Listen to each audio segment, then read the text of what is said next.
The Water Eater by Win Marks.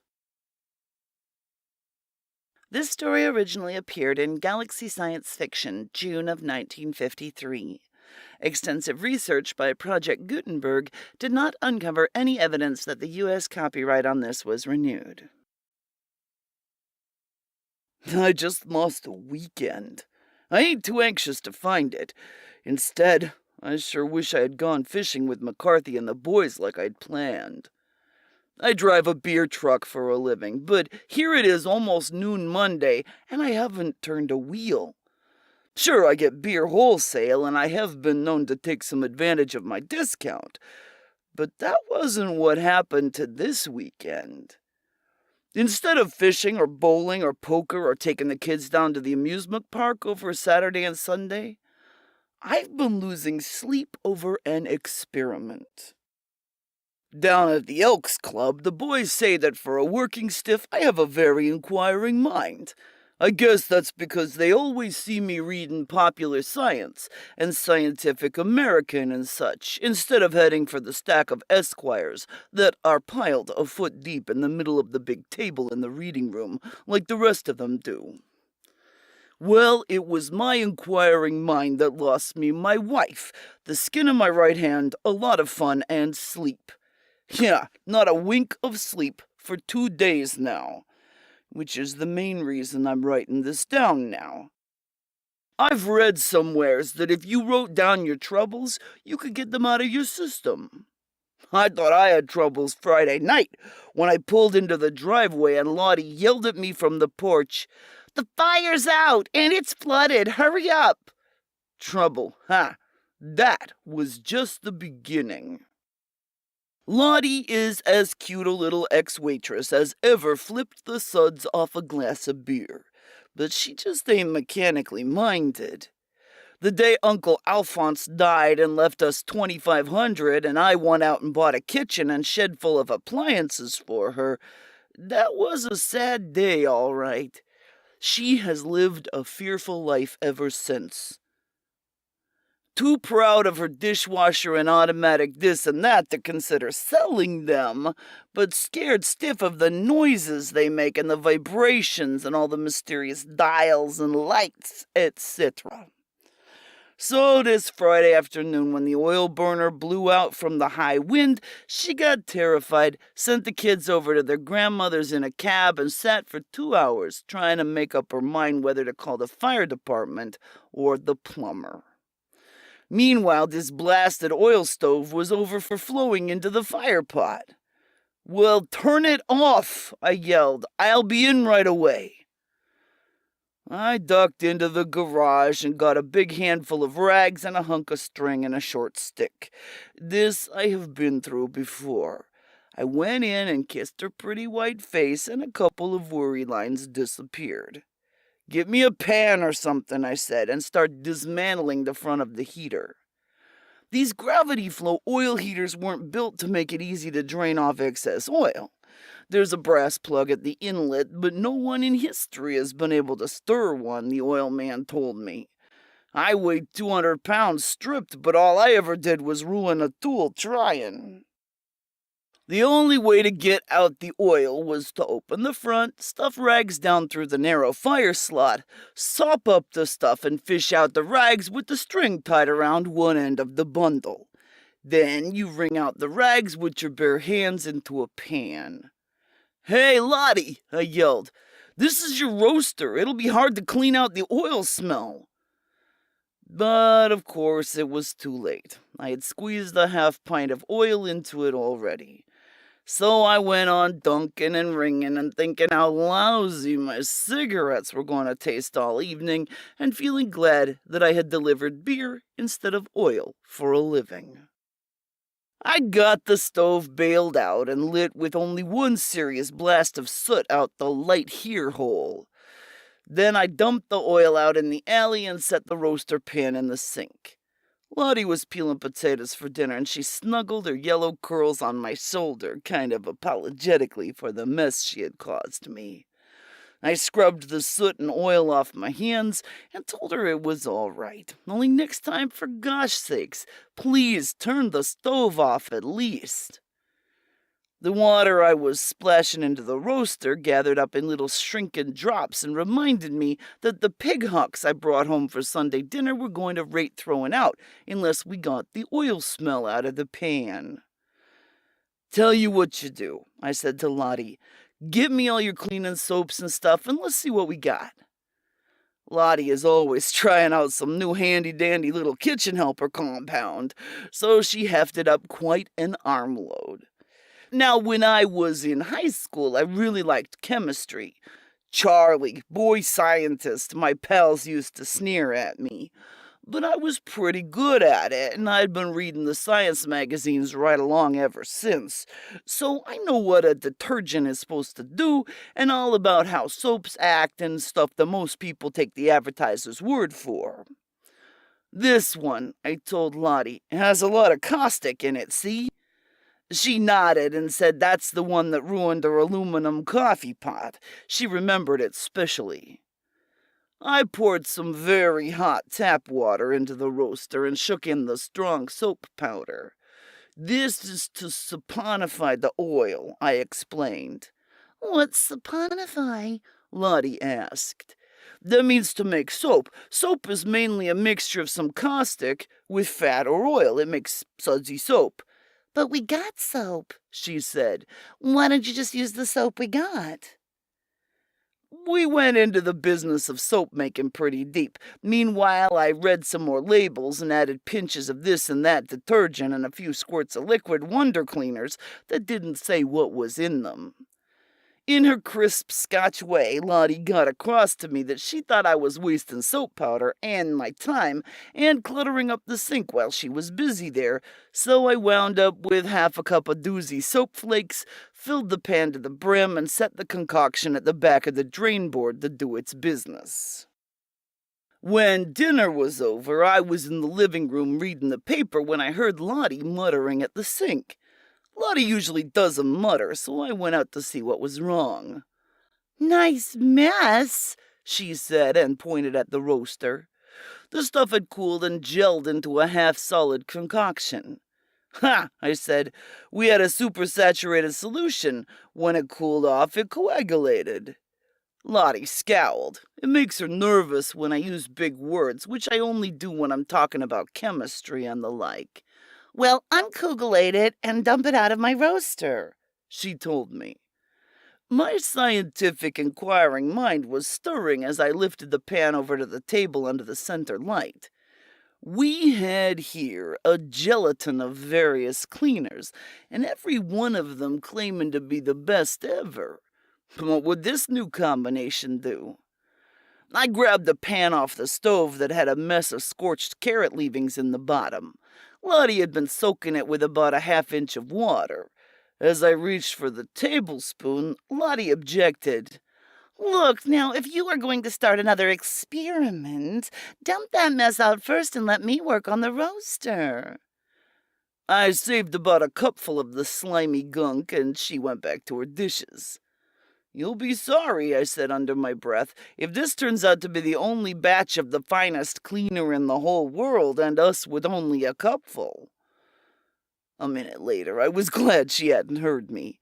When I dropped a little glob of the stuff into the carrot pan and stirred it around a bit, instead of dissolving and diluting in the extra water, the mixture seemed to stay the same density after swallowing up the water. "Give me a pie tin," I demanded. Lottie sighed, but she got a shallow pan out of the pantry and handed it to me. Then I poured the jelly out of the carrot pan, and I made my first important discovery. The stuff was not good for cleaning out scorched carrots. The pot was bone dry, so were the carrots. They had a desiccated look and were stuck worse than ever to the bottom. I brushed them with my finger, and the top layers powdered to dust. Then I noticed that not a droplet or smidgen of the jelly remained in the pot. When I had poured it out, it had gone out all at the same time as if it was trying to hang together. The carbonized carrots at the very bottom were hard and dry, too. A scrape job if I ever saw one. The pie tin was now full almost to the rim. The globby stuff sort of rolled around, trying to find a flat condition, which it finally did. The motion was not as startling as the sudden quiet that settled over the surface after a last ripple. The stuff looked like it was waiting. The temptation was worse than a park bench labeled wet paint, so I stuck my finger in it, right in the middle of it. A ripple flashed out from the center, like when you drop a pebble in a pool, and the ripple hit the brim and converged back to my finger. When it hit, the surface climbed up my finger about 1/8 of an inch. Another ripple, another 1/8 of an inch, and about now I felt something like a gentle sucking sensation. Also, another feeling I can only tell you was unclammy. I jerked away fast and shook my finger hard over the pan, but it wasn't necessary. None of the stuff had stayed with me. In fact, my finger was dry, powdery dry. Then I got the feeling someone was staring over my shoulder. There was. It was Lottie, and she had a look of horror on her face that didn't help my nerves a bit. "Get rid of it, Charlie," she cried. "Get rid of it, please throw it out." "No, honey," I said, "it ain't alive." "It is," she insisted. Lottie chatters quite a bit and pretty well speaks her mind, but she doesn't go around making assertions. When she does come out flat-footed with a serious statement, it is always from the bottom of her 22-carat womanly intuition, and she is practically always right. "How could it be alive?" I argued. I often argue when I know I'm wrong. This time I argued because I wanted to wipe that awful look off my wife's face. "Come on in the living room and relax," I said. And then sweet-natured, honey-haired little Lottie did a violent thing. Still staring over my shoulder at the pie tin, she screamed wide open and ran out of the house. A second later, I heard her start the car out the driveway at 30 miles an hour in reverse. She burned rubber out in front and was gone. I hadn't moved an inch, because when she screamed, I looked back at the jelly to see why, and the stuff had oozed over the edge and was flowing slowly toward me.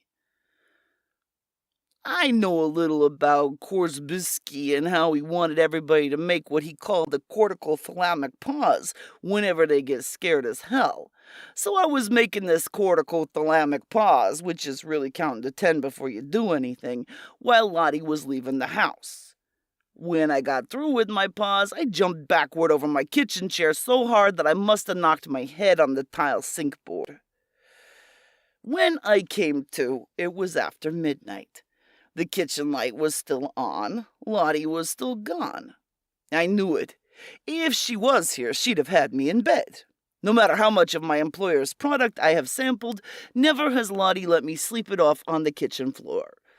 Her 110 pounds is a match for my 200 in more ways than one, and she takes good care of her man.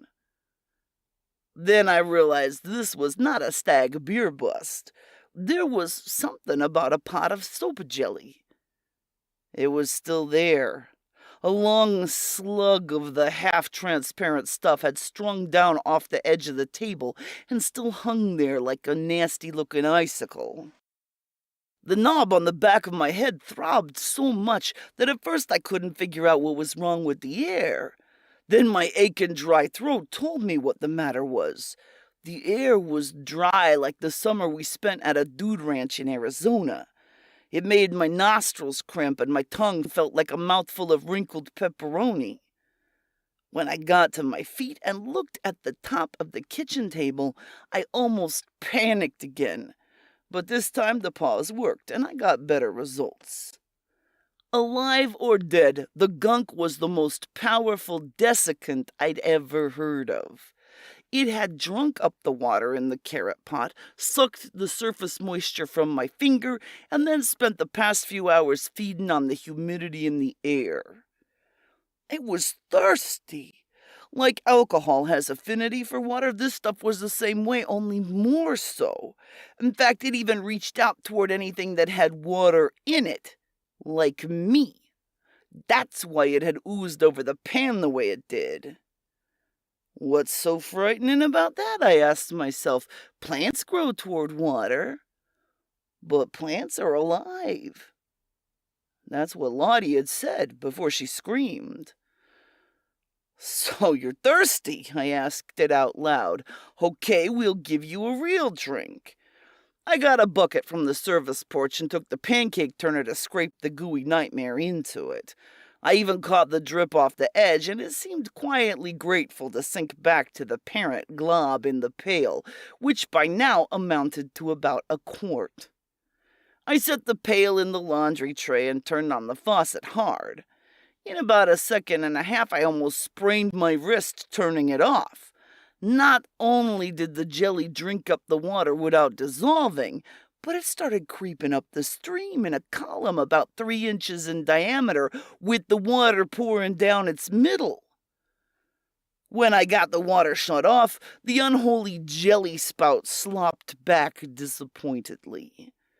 And now the bucket was over half full of the stuff.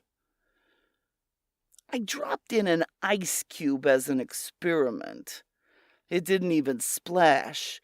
The surface pulled away, letting the cube make a pretty good dent in it, but then only gradually did the displaced goo creep back around it as if to sample it cautiously. I couldn't stand the dry air anymore, so I threw open the doors and windows and let the cool, damp night air come in. The ice cube had disappeared without even a surface puddle. Now, as the humidity came back, I thought I noticed a restless shimmering in the jelly. The phone rang. It was Lottie's mother, wanting to know why Lottie had come over there in hysterics and where I had been since 7 o'clock. I don't remember what I answered, but it served the purpose. Lottie hasn't returned, and they haven't called up anymore. When I returned to the bucket, it seemed that the stuff was deeper yet, but I couldn't tell because I hadn't marked the level. I got Lottie's fever thermometer out of the medicine chest and took the jelly's temperature. It read 58 degrees Fahrenheit. The wall thermometer read 58 degrees too. Room temperature with the windows open. What kind of life could this be that had no temperature of its own? But then, what kind of a fancy-pants metabolism could you expect out of an organism that fed on nothing but Lake Michigan water right out of the reservoir? I got a pencil and notebook out of Lottie's neat little desk and started making notes. I wondered about the density of the stuff. Ice floated in it, and the bucket seemed heavy. I broke the thermometer and tapped a drop of mercury onto the restless surface. The droplet sank slowly to the bottom with no apparent effect either way. Heavier than water, lighter than mercury. I took a beer out of the refrigerator and swallowed it. The last drops I sprinkled into the pail. The drippings sizzled across the surface until only a fine dust was left. A tiny ripple flipped this dust over to the edge of the pail as if clearing the thirsty decks for action. But this drew my eyes to the rim of the liquid. There was no meniscus, either up or down. Remembering back, I figured this meant there was no surface tension, which reminded me that part of this mixture was made of detergent. But had I created a new form of life? Like Lottie said, was it really alive? Certainly it could reproduce itself. It had brains enough to know the direction of more water, like when it took off after me on the table. Not long ago, there was this important physicist who wrote about how life probably got started way back when the Earth was just forming. He argued that special creation was more or less a lot of hogwash, and that what actually took place was that as the Earth cooled, all the hot chemicals mixing around sort of stumbled onto a combination or two that took on the first characteristics of life. In other words, this guy left off where Mr. Darwin began his theory of evolution. Now me, I don't know. Lottie makes me go to church with the kids every Sunday, and I like it. If this chemical theory about life getting started is right, well, then a lot of people got the wrong ideas about things, I always figured. But how would I or this physicist explain this quivering mess of protoplasm I got on my hands by accident this particular Friday night? I experimented some more. I got out the kids' junior encyclopedia and looked up some things I'd forgot, and some I had never learned in the first place. So it got to be Saturday morning. Fred and Claude phoned about the fishing trip, and I made an excuse. No one else bothered me. All day Saturday I studied, and all Saturday night and Sunday. But I couldn't figure out any sensible answers that would make peace with my minister. It looked like I had created some form of life. Either that or some life form in the stove oil that had been asleep a billion years had suddenly found a condition to its liking and had decided to give up hibernating in favor of reproduction. What drove me on was the thought that I must have something here that was commercially important. A new culture of something that would revolutionize some brand of chemistry or biology. I wouldn't even stop to fry an egg. I chewed up some crackers and drank a few more bottles of beer when my stomach got too noisy. I wasn't sleepy, although my eyes felt like they were pushed 4 inches into my skull. Junior's little chemistry set didn't tell me very much when I made a few tests I knew how. Litmus paper remained either red or blue when stuck into the jelly. This surprised me a little because this whole mass of desudsed washing compound mixture had started out with a pretty good shot of lye in it. So my notes grew, but my useful information didn't. By midnight Sunday, it appeared that my jelly invention had only one important talent: the ability to drink endlessly anything containing water. And only the water was used, it seemed. Dissolved solids were cast aside in the form of variously colored dusts.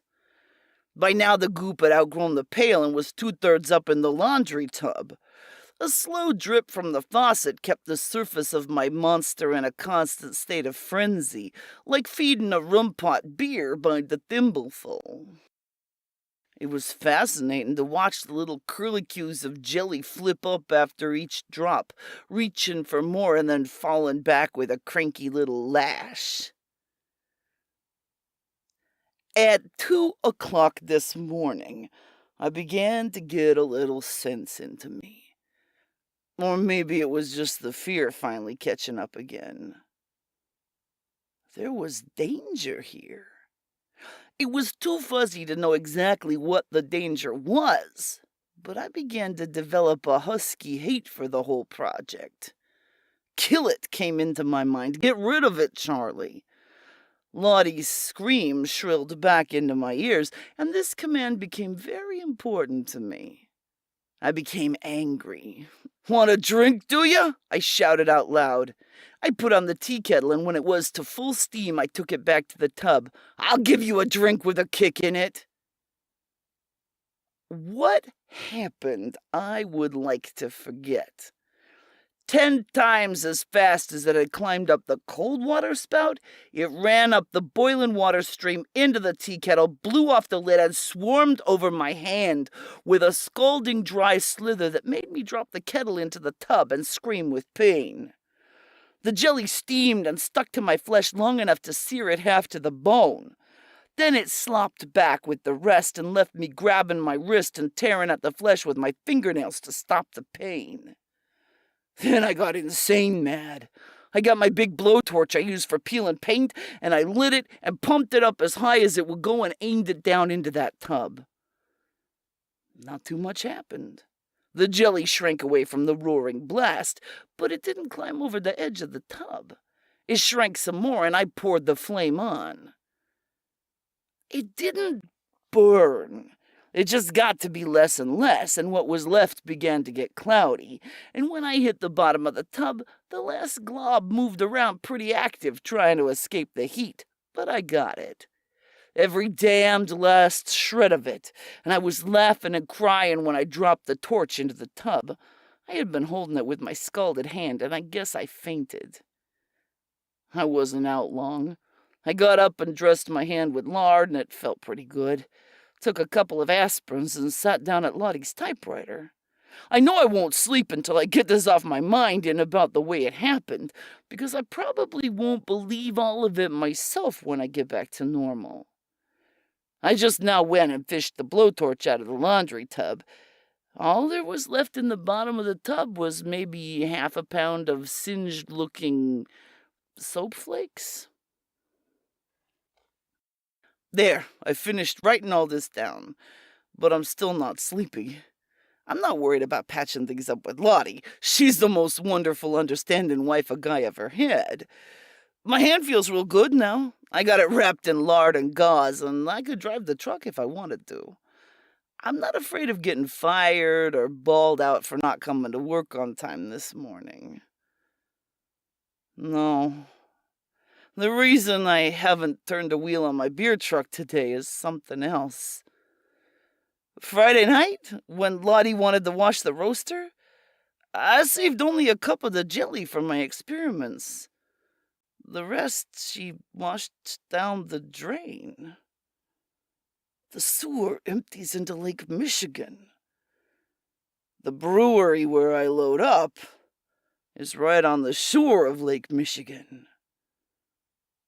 I'm afraid to drive down there and look. Sound editing by Barry Howarth.